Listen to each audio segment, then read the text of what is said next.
¿No es cierto que hay algunos lugares que cuando uno entra, solamente con entrar uno ya se cansa, uno ya se estresa?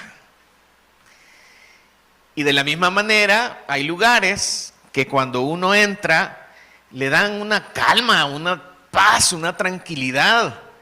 Yo no sé si usted lo ha notado, pero de repente usted quizás entra a una reunión y usted dice, qué clima más pesado con el que nos encontramos, ¿verdad? Y a veces suele suceder y suele pasar esto, porque las emociones son contagiosas. Nosotros en la universidad, gracias a Dios, hemos tenido la oportunidad de ver cómo Dios nos ha ido dando la oportunidad de tener diferentes construcciones, una inversión fuerte en infraestructura. De repente algunas personas dejan de venir un par de años a la universidad y se encuentran, de repente ven, ¿y qué pasó aquí, verdad? Si yo antes, cuando iba a los cafetines, eran de lámina, ¿verdad? Y ahora miren todo lo que tienen y etcétera, etcétera. Gracias a Dios por esto. Nosotros hemos visto cómo la universidad ha ido creciendo en sus procesos, en su tecnología, en temas de innovación, y gracias a Dios por esto.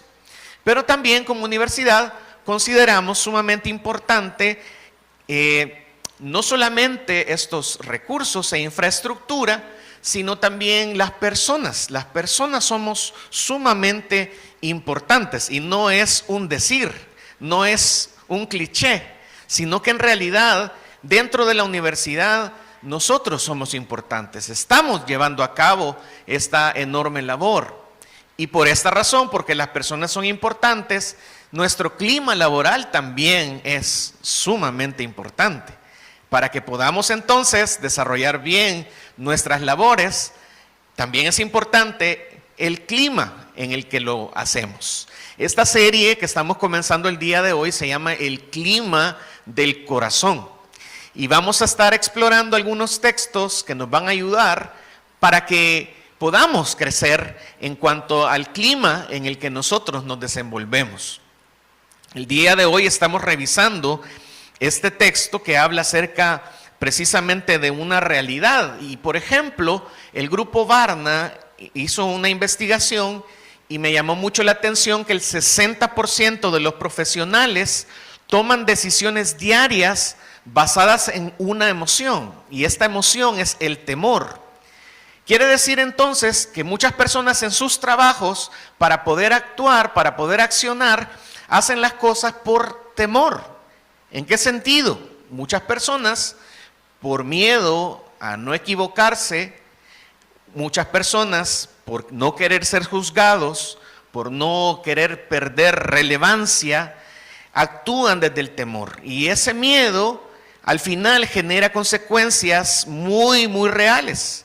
A veces de repente escondemos información, nos apropiamos de nuestra área porque comenzamos a ver a otras áreas como amenaza para nuestro trabajo. Actuamos desde el temor, reaccionamos en muchas ocasiones a la defensiva, cuando en realidad el trabajo tendría que ser algo dinámico, algo colaborativo, pero como nosotros estamos actuando desde el temor, entonces comenzamos a generar bandos y comenzamos a hacer luchas, ¿verdad?, entre equipos por tratar de distinguirse quién es mejor, porque mi área es la que mejor trabaja, porque nosotros hacemos mejor las cosas.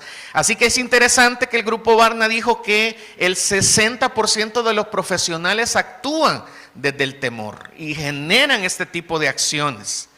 Yo también he llegado a conocer ese miedo, y es precisamente en la Biblia donde encontré no solamente frases de aliento, porque a mí me gusta mucho que la Biblia es sumamente relevante para nuestros problemas y para el día a día de cada uno de nosotros.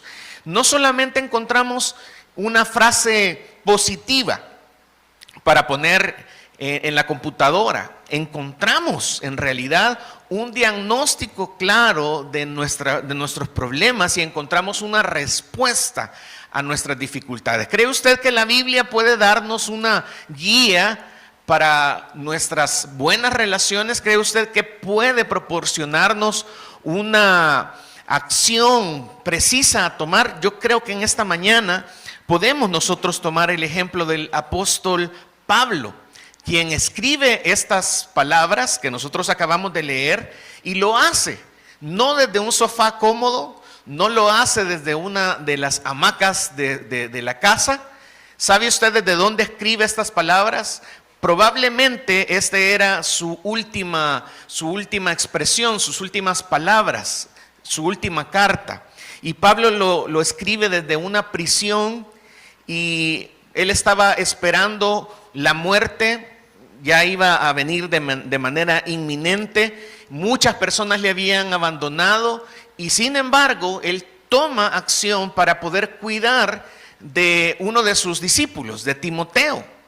Y le escribe porque era uno de sus colaboradores fieles más cercanos, pero que tenía problemas probablemente ante el temor. Probablemente estaba paralizado por lo que estaba sucediendo, porque en ese momento había una persecución también en contra de los cristianos.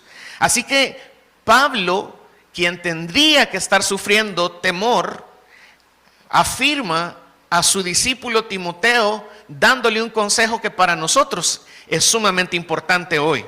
Y por eso en el versículo 7 dice: no nos ha dado Dios, ¿el que no nos ha dado? Un espíritu de cobardía, sino de poder, de amor y de dominio propio. No solamente le está ofreciendo palabras optimistas, le está definiendo su identidad, o le está recordando quién es él en Cristo.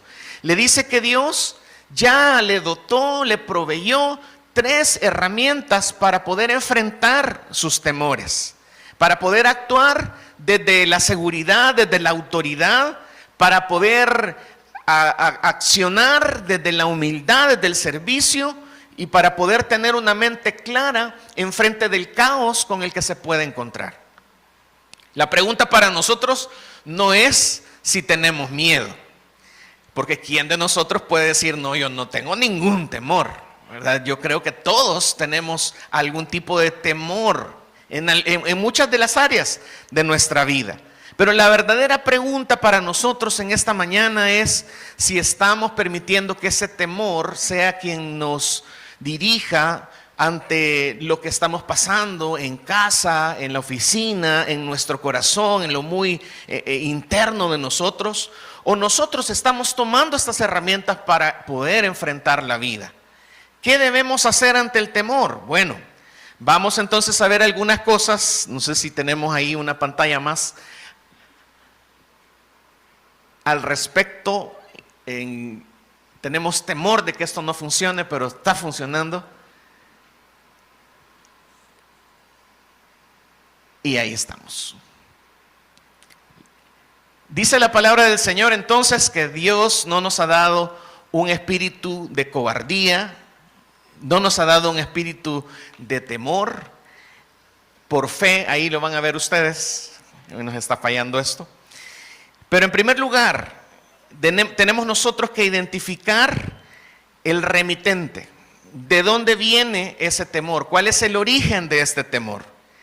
Todos nosotros, de repente, puede ser que por motivos de nuestro trabajo o en nuestro celular, puede ser que nos caiga algún mensaje, algún correo, y de repente nos podemos encontrar con uno de ellos que diga lo siguiente: urgente, su plaza va a ser borrada en 24 horas y media.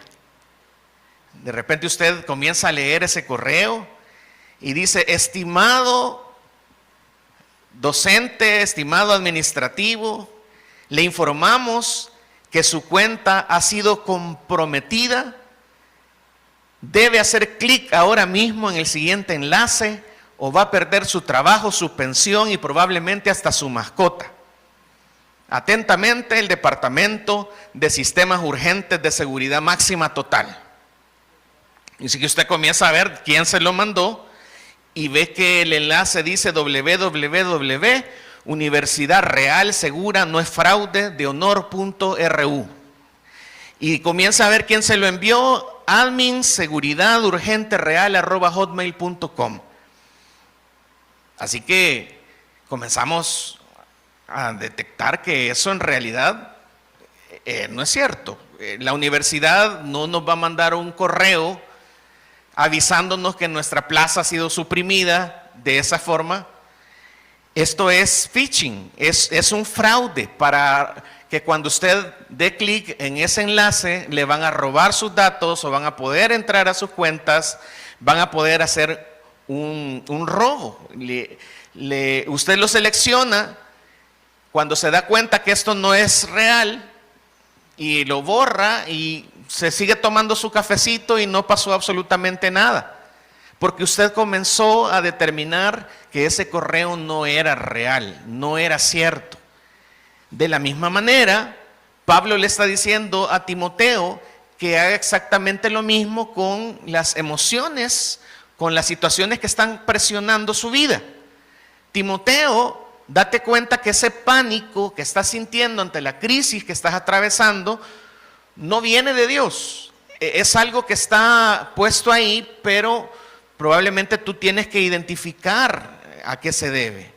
Cuando nosotros de repente estamos en una reunión y quizás tenemos temor a hablar, cuando nosotros estamos teniendo miedo de que un colega tenga crédito por algo que hizo realmente bien, cuando nosotros tenemos alguno de esos problemas y nos llenamos de temor, lo primero que nosotros tenemos que hacer es auditar ese temor. Tenemos nosotros que buscar a qué se debe que nosotros estemos teniendo ese tipo de expresión. ¿Por qué tenemos miedo de algo como esto? Al final tenemos que hacer exactamente lo mismo. Es un fraude. No entre a ese link, no siga lo que dice ese correo, porque ese correo es mentira. Nosotros también tenemos que ver en medio de todas estas situaciones que de repente se pueden levantar fantasmas y comenzamos a ver fantasmas en el horizonte. De repente quizás quieren despedirme, o quizás lo que está pasando aquí es que hay una confabulación de todos los compañeros porque me quieren hacer, en buen salvadoreño, la camita y quieren que yo ya no esté aquí en la universidad. Y comenzamos a pensar y comenzamos a actuar desde el temor. Comenzamos a ver cosas donde no hay y comenzamos entonces a actuar con timidez, o comenzamos entonces a tener algún tipo de aislamiento. Le hablábamos a todo el mundo y de repente no le hablamos a nadie. Éramos sociables, ahora ya nos volvimos ermitaños. Ya buscamos un espacio en la universidad donde nos hemos llevado la computadora allá en un rincón porque no queremos socializar, porque la gente es muy mala y están buscando dañarme. Yo estoy exagerando un poco, pero en realidad son cosas que están pasando en la vida diaria, no solamente de nuestra organización, y no tiene ninguna intención, ¿verdad? El pastor a saber de qué se ha enterado y viene a hablar aquí de esto. En realidad es lo que la palabra de Dios muestra, porque nosotros generalmente actuamos así. Por eso Pablo le comienza diciendo estas palabras a Timoteo. Timoteo, Dios a ti no te ha dado un espíritu de cobardía, de vergüenza, de timidez. Eso no es lo que Dios te ha dado. Y la palabra en el idioma original para cobardía no se refiere a una prudencia natural de no querer meter la mano al fuego, sino que se refiere a algo que a uno lo llega a paralizar. Es a un pánico en el que uno huye sin ningún tipo de razón o circunstancia. En realidad es algo que le afecta a la persona. Cuando comienza a actuar por temor, uno comienza a hacer cosas sin sentido. Y en este contexto nosotros podemos, tratar de comprender un poco cuál era la razón por la que Pablo se lo dijo a Timoteo. Recordemos que en el Imperio Romano del primer siglo, ser cristiano era sumamente peligroso porque estaba corriendo en riesgo la vida.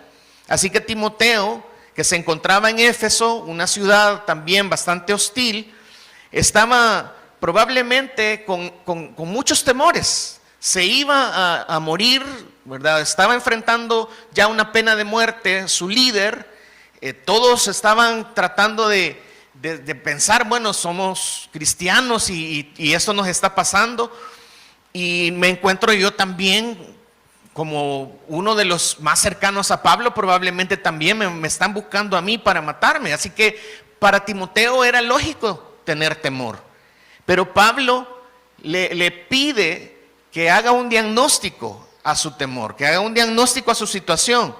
Timoteo, ese miedo que tú tienes no es real o no viene de Dios. Tienes que hacer algo al respecto. Así que en medio de todo esto, el primer paso para nosotros vencer este tipo de temores es identificar de dónde proviene. Nuestra mente es como un aeropuerto y nosotros tenemos una torre de control. La torre de control dice si un avión tiene permiso para poder entrar, para poder aterrizar, para poder estar ahí. Si la torre de control le dice que no es el momento, que no hay espacio, no se puede hacer. Nuestra mente también es así y nosotros tenemos que escoger qué cosas debemos dejar que entren en nuestro aeropuerto mental y qué cosas no podemos darle cabida. Pero eso lo elegimos nosotros. Y quizás me encanta mucho la propuesta de Pablo a Timoteo porque le invita a buscar un discernimiento, le invita a tratar de identificar qué cosas uno anda pensando, porque a veces uno anda pensando cosas que nada que ver. Uno a veces anda pensando cosas que no le hacen bien a uno. Y uno tiene que tener la madurez para poder decir, yo no puedo estar pensando estas cosas o no me conviene hacerlo. Pero en muchos casos nosotros no tenemos filtros y comenzamos a pensar todas las cosas y no nos damos cuenta cuando ya estamos actuando desde el temor.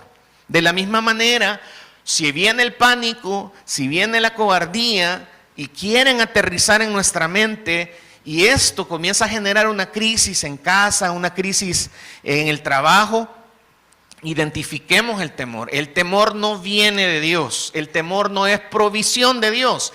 Dios no nos ha dado un espíritu de temor, dice la Biblia. Y nosotros también tenemos que creer esta palabra. Si al final el temor a usted le trae vergüenza, le trae una parálisis, identifique que ese es un phishing espiritual. No acceda a ese link. Eso no viene de Dios. Si ya lo identificamos, entonces, ¿qué tenemos que hacer? El segundo paso es usar nuestro equipamiento. ¿Cuál es el equipamiento que Dios nos ha dado? 3 cosas: poder, amor y dominio propio. Si decidimos borrar ese correo malicioso, entonces tenemos que comenzar a actuar desde estas 3 cosas. En primer lugar, Pablo le dice, tú te tenés que distinguir cuando estés enfrentando las dificultades porque lo haces desde el poder. El poder en muchos casos ha sido mal entendido y agarramos versículos en la Biblia como aquel que dice, si tú dices a ese monte que se mueva, se va a mover. Y quizás a veces decimos, literalmente esto así tiene que ser. Pero lo que estaba diciendo Jesús en ese momento es que Dios nos capacita para hacer su voluntad. No nos está diciendo que Dios nos da la posibilidad a nosotros de que digamos algo y se va a hacer. Eso no es lo que está diciendo la palabra de Dios. De la misma manera, cuando Pablo le dice a Timoteo que actúe desde el poder, no le está dando autoridad para aplastar a sus colegas ante un debate de una idea, de una propuesta. Eso no es lo que la Biblia dice. La palabra poder tiene que ver con la seguridad inquebrantable de que nuestro valor no depende de nuestro estatus, de nuestro título, de nuestro puesto, de nuestro dinero. No depende de esas cosas. Nuestro poder proviene de que somos hijos de Dios, de que nuestra identidad está en Cristo. Cuando nosotros hacemos las cosas desde este poder, entonces nosotros podemos proponer ideas que vienen desde lo más natural, porque no estamos fingiendo, porque no estamos actuando desde el temor. Y quiero decirle algo muy importante. Dios a usted le ha dado características sobresalientes que nadie más posee. Dios a usted le ha dado una naturalidad. Muchas veces suprimimos estas cosas por temor, pero Dios quiere que nosotros demos nuestro máximo potencial. Por eso dice la Biblia que nosotros tenemos poder, porque Él nos ha creado y nos conoce y quiere que usemos todos los recursos de los cuales disponemos. Nosotros necesitamos entonces saber que hagamos lo que hagamos, esto no nos suma o no nos resta, porque nosotros estamos haciendo las cosas desde nuestra posición en Cristo. Tenemos el poder para hacer su voluntad, tenemos el poder para poder crecer en nuestra vida, para capacitarnos, para ser cada vez mejores, pero no para nosotros mismos. Esa clase de poder es la que nosotros hemos recibido. La segunda palabra es amor, pero no un amor romántico para que andemos abrazando a todo el mundo, y si a usted le gusta hacerlo, pues digamos, es algo natural en usted, y si a usted no le gusta hacerlo, ¿verdad? Tampoco. No se trata de esa experiencia emocional. El amor, en realidad, es aquel que nos hace ver a nuestros compañeros no como nuestra competencia en la oficina, sino como las personas a las que nosotros fuimos llamados a servirles. El amor tiene que ver con la capacidad de escuchar, tiene que ver con la capacidad de dar una buena respuesta, unas palabras adecuadas. El amor tiene que ver en accionar como Jesús lo hizo. Jesús tenía todo el poder del universo en sus manos.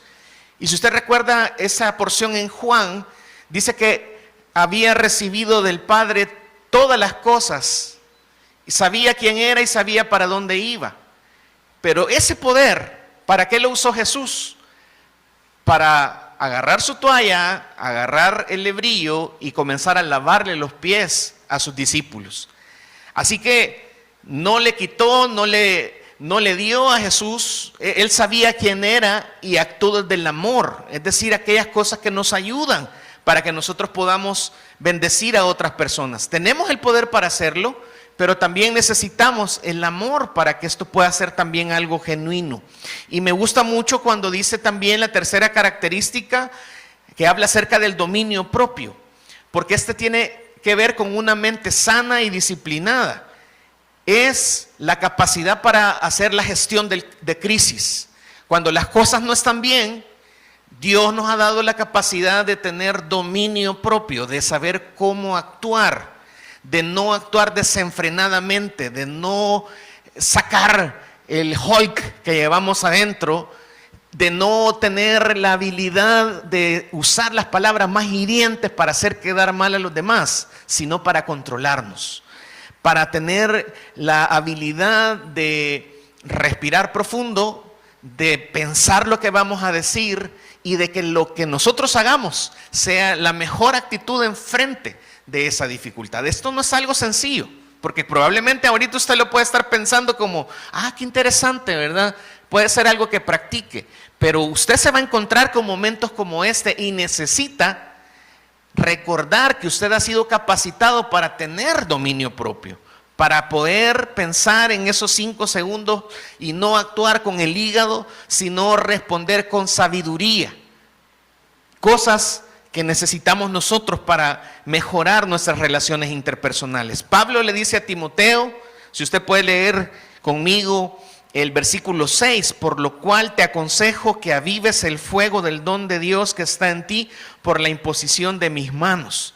Pablo le está diciendo, tú eres responsable, has recibido habilidades, características, no actúes desde el temor, busca de qué manera puedes, a pesar de que las circunstancias estén mal, que el panorama tú lo veas complicado, tú has recibido un espíritu de poder, de amor y de dominio propio. Puedes enfrentar cualquier circunstancia, por muy difícil que sea. Yo te he capacitado, te he dado estas cosas para que puedas actuar bien. Así que como empleados de la universidad, nosotros tenemos la oportunidad de responder ante este planteamiento del apóstol Pablo con una de estas dos maneras, siendo un termostato, que usted sabe que puede tener la capacidad para regular la temperatura de un lugar, o puede usted ser un termómetro que solamente mida cómo está el ambiente. Yo creo que necesitamos nosotros estar llenos en esta universidad de muchos termostatos, que cuando nosotros identifiquemos que por A o B motivos hay roces entre equipos, hay problemas entre jefaturas, que hay reuniones que no están siendo productivas, y yo quiero hablar desde la verdad. No estamos, solamente por ser una universidad evangélica, exentos de pasar por dificultades en este tema. Necesitamos entonces tomar la decisión cada uno de nosotros de ser termostatos, de decir, bueno, tranquilidad, ¿verdad? Pensemos, no tengamos una actitud de ponernos los guantes y entrar al ring de boxeo para poder ver quién es quién, sino, ¿verdad? Razonemos, actuemos desde el poder, desde el amor y desde el dominio propio. Si usted hoy reconoce que ha estado actuando como un termómetro que deja que el estrés, que los chismes, que el temor dicten sus reacciones ante todo esto, quizás es importante que usted recapacite y todos juntos podamos decir, bueno, necesitamos dar un paso al frente para decir, si estamos teniendo este tipo de problemas, alguien tiene que comenzar a cambiar, y ese alguien tenemos que ser nosotros, porque no esperemos que el otro comience a cambiar si nosotros no estamos dando nuestros pasos respectivos. Necesitamos tener claridad en si tomamos el consejo de Dios, que nos dice que no debemos actuar desde el temor, sino tomar el consejo de Dios, que tiene que ver con amar, tiene que ver con servir, tiene que ver con tener una mente sobria, una mente que actúe con una propuesta con claridad. Identifique usted de dónde está viniendo ese temor.